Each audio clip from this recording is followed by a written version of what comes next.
If you want to make consistent and stable progress, there will be many topics where you must internalize the theory before you can apply it effectively.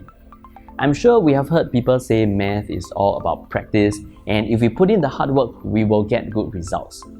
This may be true all the way to secondary school, but it is not going to work at JC level. At JC level, you need a good strategy. That's where the theory-centric approach and practice-centric approach come in. What do I mean by theory-centric and practice-centric?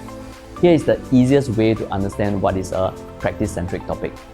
Let's say you see a question from a topic you haven't learned yet. If you can logically deduce the concept by going through the solution step by step, the topic is very practice-centric. If the solution only makes sense when you have a prior understanding of the concepts, it is likely that the topic is more theory-centric. The methodology that I use in my classes is based on critical and in-depth analysis of the whole H2 Math syllabus.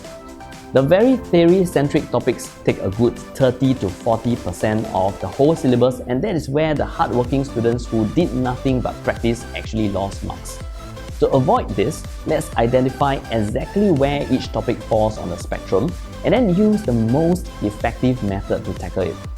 By switching strategically between theory-centric approach and practice-centric approach, instead of just blindly practicing, we will see higher level math in a completely different light. I have seen my methodology work for so many students, not just in terms of getting excellent results, but equally important, they ended up finding a lot of joy in the learning process.